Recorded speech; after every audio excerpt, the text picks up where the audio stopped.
तारा अपना दूसरा हाथ पहले हाथ की हथेली के पीछे बने हुए स्टार वाले निशान पर रखती है और खुद ब खुद बोल पड़ती है, माँ। जैसे ही वर्चस्विनी तारा की आवाज सुनती है वो जहाँ पर थी वहीं पर रुक जाती है। उसके लिए वक्त एक पल के लिए थम सा जाता है। सिर्फ उसके लिए ही नहीं बल्कि कार्तिक पुजारी, रज्जन और कामेश्वरी यक्षिणी के लिए भी वक्त एक पल के लिए थम सा गया था। वर्चस्विनी ने पूरे 2 साल बाद अपनी बेटी की आवाज सुनी थी और अभी अचानक तारा की आवाज सुनकर उसका कलेजा भर आया था। वर्चस्विनी अपने घुटनों के बल बैठते हुए तुरंत तारा के पास बैठती है और रोते हुए उससे कहती है, तारा बेटी, क्या कहा तुमने? मुझे फिर से सुनना है। एक और बार मुझे माँ कहकर पुकारो न तारा बेटी। तारा हकलाते हुए धीरे धीरे कहती है, माँ। इस बार जब वर्चस्विनी तारा के मुंह से माँ शब्द सुनती है तो वो तुरंत तारा को गले लगाती है और उससे लिपट कर रोने लग जाती है। वर्चस्विनी इस बार बस रोते जा रही थी, किसी से कुछ नहीं कह रही थी। वर्चस्विनी को इस तरह रोते हुए देख कामेश्वरी यक्षिणी की आंखें भी कुछ नम होने लग गई थी, जैसे उसे अपनी बेटी यामिनी की याद आने लग गई हो तारा को देखकर। वर्चस्विनी रोते हुए ही तारा से कहती है, तुम कैसी हो मेरी बच्ची? तारा इस बार भी बोलने की कोशिश तो करती है पर माँ शब्द कहने के अलावा वो कुछ बोल ही नहीं पा रही थी। कार्तिक पुजारी वर्चस्विनी से कहते हैं, अब तो तुम मेरी बात मानोगी न वर्चस्विनी कि तारा की नियति में जो होना लिखा है वो यहीं पर होकर रहेगा। उसे यहाँ से दूर ले जाना मतलब उसकी नियति से उसे दूर ले जाना होगा। वर्चस्विनी तारा की बाहें छोड़कर कार्तिक पुजारी को देखने लग जाती है। कार्तिक पुजारी अपनी बात को आगे जारी रखते हुए कहते हैं, मुझे लगता है कि तारा आज इतने दिनों बाद सिर्फ माँ शब्द बोल पाई है तो वो भी सिर्फ और सिर्फ कामेश्वरी यक्षिणी की वजह से। जब तुम बेहोश थी तो वही उससे बातें कर रही थी। मुझे तो ये महादेव का कोई इशारा लगता है, ये किसी चमत्कार से कम नहीं है वर्चस्विनी बेटी। वर्चस्विनी खामोश रहती है, कार्तिक पुजारी से कुछ नहीं कहती है। कार्तिक पुजारी वर्चस्विनी को फिर एक बार समझाते हुए कहते हैं, मेरी बात मानो तो तुम्हें यहीं पर रहना चाहिए वर्चस्विनी बेटी।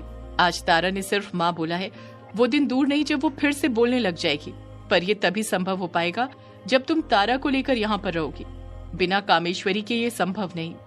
कार्तिक पुजारी ग्लानि के साथ वर्चस्विनी से कहते हैं, माना मैंने तुमसे झूठ बोला, तुम्हें नहीं बताया कि तारा के पास दैवीय शक्तियां बची हुई हैं, पर ये सब मैंने तुम्हारी भलाई के लिए ही किया था, क्योंकि मुझे पता था कि अगर तुम्हें इस बारे में पता चलेगा तो तुम घबरा जाओगी, डर जाओगी और डरने के कारण न जाने कौन सा गलत कदम उठा लो। इसी वजह से मैंने तुम्हें कुछ नहीं बताया। इसमें मेरा स्वयं का कोई और स्वार्थ नहीं छुपा हुआ था। स्वार्थ था तो सिर्फ पृथ्वी लोक पर जी रहे मनुष्यों को उस भक्षानर से बचाने का। अगर मनुष्य ही मनुष्य के बारे में नहीं सोचेगा तो कौन सोचेगा? कार्तिक पुजारी एक लंबी आह भरते हुए वर्चस्विनी से कहते हैं, अब फैसला तुम्हारे हाथों में है वर्चस्विनी बेटी, तुम जो करना चाहो कर सकती हो। इस बार मैं तुम्हें तारा को लेकर यहाँ से जाने के लिए नहीं रोकूंगा। तुम अपना निर्णय लेने के लिए स्वतंत्र हो। वर्चस्विनी के समझ नहीं आता कि वो क्या करे, पर जब वो अपनी बेटी तारा की तरफ नजरें करती है और देखती है कि तारा ना में अपना सिर हिलाते हुए बार बार माँ बोल रही थी, जैसे वो भी वहीं पर रुकना चाहती हो। वर्चस्विनी बारी बारी तारा, कार्तिक पुजारी और कामेश्वरी यक्षिणी तीनों के चेहरे की तरफ देखती है और अगले ही पल फैसला कर लेती है। वर्चस्विनी एक लंबी आह भरते हुए बोल पड़ती है, हाँ, अगर तारा की नियति में यही लिखा है तो यही सही। मैं आखिर कौन होती हूँ उसे उसकी नियति से दूर करने वाली? बस पुजारी जी, मैं तो इतना कहना चाहती हूँ कि मेरी तारा बेटी को कुछ नहीं होना चाहिए। कार्तिक पुजारी वर्चस्विनी से कुछ कहते उससे पहले ही कामेश्वरी यक्षिणी बोल पड़ती है, तारा की जिम्मेदारी तो मुझ पर छोड़ दो वर्चस्विनी, तारा को कुछ नहीं होगा, मैं तुमसे वादा करती हूँ। वर्चस्विनी उम्मीद भरी नजरों के साथ कामेश्वरी यक्षिणी की तरफ देखने लग जाती है। वो कामेश्वरी यक्षिणी से कहती तो कुछ नहीं है, पर कामेश्वरी यक्षिणी समझ जाती है कि वर्चस्विनी को अब उसके वहां पर रहने से कोई ऐतराज नहीं था। तारा के माँ शब्द कहने से वर्चस्विनी कामेश्वरी यक्षिणी की तरफ आ गई थी। इस तरफ ग्रेवयार्ड कोठी में यामिनी अभी तक बिस्तर पर लेटी हुई थी। उसकी आंखें तो खुली हुई थी, पर उसको देखकर ऐसा लग रहा था जैसे उसका मन ही नहीं था बिस्तर से उठने का। वो किसी सोच में खोई हुई लग रही थी, एक ऐसी सोच में जिससे वो बार बार बाहर निकलने की कोशिश कर रही थी, पर चाहकर भी बाहर नहीं निकल पा रही थी। उसके मन में बार बार वही ख्याल आ रहा था। यामिनी इस बारे में सोच ही रही थी कि तभी उसे किसी के आने की आहट सुनाई देती है। उस आहट को सुनकर यामिनी वापस से अपनी आंखें बंद कर लेती है और सोने का नाटक करने लग जाती है। कमरे के अंदर कोई और नहीं, युग आता है।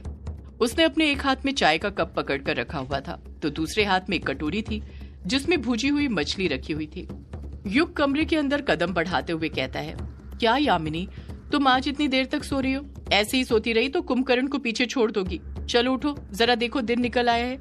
यामिनी सोने का नाटक ही करती रहती है, जरा सी भी अपनी जगह से नहीं हिलती है। युग फिर यामिनी से कहता है, यामिनी अब उठो भी, जरा अपनी आंखें खोलो। देखो मैं तुम्हारे लिए गर्मा गर्म चाय बनाकर लाया हूँ और नाश्ता भी, वो भी तुम्हारी मनपसंद भुजी हुई मछली। तुम्हें यही पसंद है ना? यामिनी अभी भी आंखें बंद करके सोते ही रहती है, कुछ रिएक्ट नहीं करती है। युग 3-4 बार यामिनी को आवाज लगाता है, पर यामिनी वैसे की वैसी रहती है, कुछ रिएक्ट नहीं करती है। युग खुद से बड़बड़ाते हुए कहता है, लगता है तुम ऐसे नहीं उठने वाली हो, मुझे अच्छे से पता है कि तुम्हें कैसे उठाना है। इतना कहकर युग चाय और कटोरी को बिस्तर के बगल में ही रखे हुए टेबल के ऊपर रख देता है और यामिनी ने जो चादर ओढ़ी हुई थी उसे कुछ ऊपर उठाता है और उसके अंदर घुसने लग जाता है। युग यामिनी के करीब जाकर लेटते हुए कहता है, तुम्हें नहीं उठना है ना, मत उठो। यामिनी, मैं भी तुम्हारे साथ सो जाता हूँ, आज कोई भी कुछ नहीं करेगा। इतना कहकर युग अपने हाथ यामिनी के पेट पर रखने लग जाता है। जैसे युग के ठंडे हाथों के स्पर्श का एहसास यामिनी को होता है, यामिनी तुरंत अपनी आंखें खोल लेती है। यामिनी का चेहरा दूसरी तरफ था और युग का यामिनी की तरफ। यामिनी युग से कहती है, ये आप क्या कर रहे हैं युग बाबू सुबह सुबह? युग नाटक करते हुए कहता है, वही जो तुम कर रही हो यामिनी, सो रहा हूँ। यामिनी कहती है, ऐसे कोई सोता है क्या भला युग बाबू? युग कहता है, हाँ मैं तो ऐसे ही सोता हूँ यामिनी। इतना कहकर युग और कसकर यामिनी के पेट को पकड़ लेता है और उस पर अपने हाथ फेरने लग जाता है। यामिनी को गुदगुदी लगने लग जाती है और वो युग का हाथ पकड़कर अपने पेट के ऊपर से हटाते हुए कहती है, छोड़िए युग बाबू, सुबह सुबह कोई ये सब करता है क्या? हर चीज का एक वक्त होता है। युग पलट कर कहता है, वही तो यामिनी, हर चीज का एक वक्त होता है। अब तुम दिन में सोओगी तो मैं भी तो वही करूंगा ना जो रात में करते हैं। यामिनी नाटक के साथ चिढ़ते हुए कहती है, युग बाबू आप क्यों सुबह सुबह मुझे परेशान कर रहे हैं? सोने दीजिए ना, मेरा सिर दर्द कर रहा है। युग कहता है, तुम्हारा सिर दर्द कर रहा है तो तुम्हें पहले बताना चाहिए था ना, मैं अभी तुम्हारा सिर दबा देता हूँ। इतना कहकर युग अपने हाथ यामिनी के पेट पर से हटाता है और उसका सिर दबाने लग जाता है। यामिनी प्यार भरी नजरों के साथ युग को अपना सिर दबाते हुए देखने लग जाती है। युग की आंखों में यामिनी के लिए फिक्र नजर आ रही थी। युग यामिनी का सिर दबाते हुए कहता है, यामिनी सिर के अलावा कुछ और भी दुख रहा है तो वो भी बता दो, मैं वो भी दबा दूंगा। यामिनी मुंह बनाते हुए कहती है, युग बाबू आप फिर शुरू हो गए। युग झट से बोल पड़ता है, मेरा मतलब पैरों से था यामिनी, तुम भी ना कुछ भी सोचती हो और शरारती मुझे कहती हो। युग की बात सुनकर यामिनी मुस्कुराने लग जाती है। युग फिर बोल पड़ता है, वैसे देखा जाए तो सिर मेरा दर्द होना चाहिए यामिनी, रात को मारपीट मेरे साथ हुई और सिर मैं तुम्हारा दबा रहा हूँ। जैसे ही युग ये बात बोलता है, यामिनी को याद आता है कि युग को रात में बहुत सारी चोटें आई थी और वो तो खून की उल्टी भी करने लग गया था, पर अब तो उसे देखकर ऐसा लग रहा था जैसे उसे उस रात में कुछ हुआ ही ना हो। उसके चेहरे और बदन पर एक भी घाव नहीं था। यामिनी हैरानी के साथ युग से कहती है, युग बाबू रात को तो आपको बहुत सारी चोट आई थी ना? युग यामिनी के सवाल का जवाब देते हुए कहता है, हाँ यामिनी आई तो थी, पर वो सारी चोटें रात ही रात में अपने आप ठीक हो गई। यामिनी हैरानी के साथ पूछती है, अपने आप ठीक हो गई, पर कैसे युग बाबू? युग कहता है, पता नहीं यामिनी, रात को जब सोया तब तो घाव थे, पर जब सुबह मैंने आंखें खोली तो मेरे सारे घाव भर चुके थे और मुझे दर्द भी नहीं हो रहा था। युग का जवाब सुनकर यामिनी भी हैरान रह जाती है। वो भी समझ नहीं पा रही थी कि ये सब कैसे हो गया था। रात का जिक्र छेड़ते ही उसे वो सारी बातें याद आ जाती हैं जिसे वो रात से भुलाने की कोशिश कर रही थी। यही तो ख्याल था जिसने उसकी नींद, चैन, उसका सब कुछ उड़ा कर रखा हुआ था। यामिनी फिर से परेशान होने लग जाती है और उसकी ये परेशानी युग पढ़ लेता है।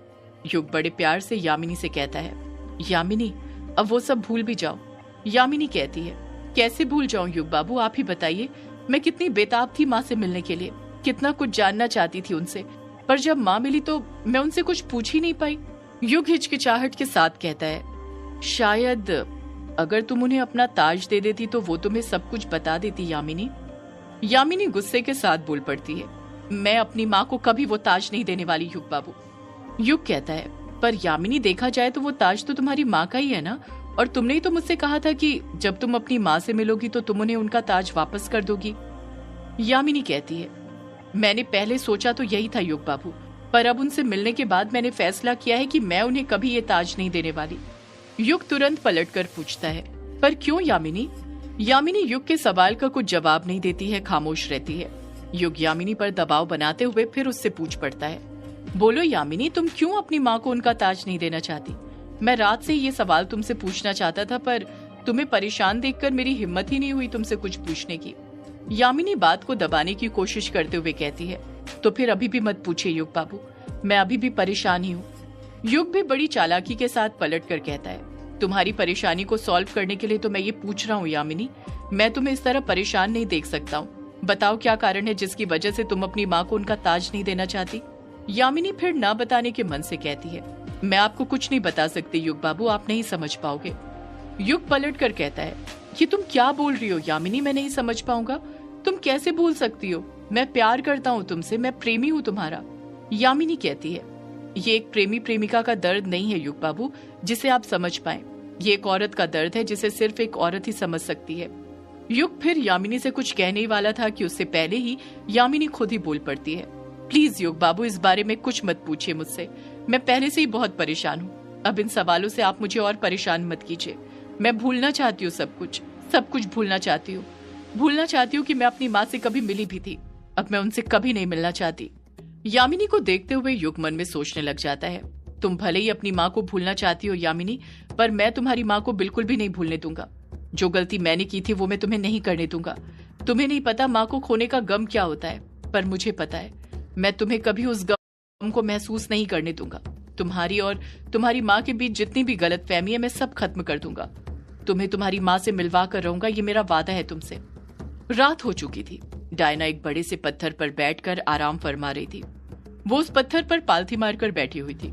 डायना के सामने ही काला पोशाक वाला आदमी खड़ा हुआ था। काला पोशाक वाले आदमी की आंखें देखकर ऐसा लग रहा था जैसे वो डायना पर गुस्सा हो, पर डायना को देखकर ऐसा लग रहा था जैसे उसे कुछ फर्क ही न पड़ रहा हो। काला पोशाक वाला आदमी लगातार डायना को गुस्से के साथ घूरे जा रहा था। काला पोशाक वाला आदमी डायना से कहता है, अब चले डायना, कर लिया तुमने आराम। काले पोशाक वाले आदमी का गुस्सा देखकर डायना तुरंत पत्थर पर से उठकर खड़ी होती है और बोल पड़ती है, हाँ हाँ चलो, मैं तो कब से तैयार हूँ। डायना कुछ सोचते हुए कहती है, आज रात हमें लाल खाल जंगल जाना है ना। काला पोशाक वाला आदमी अपने गुस्से पर काबू करते हुए कहता है, हाँ डायना वहीं जाना है, लाल खाल जंगल। सदियों से है पुरानी ये है यक्षिणी की कहानी।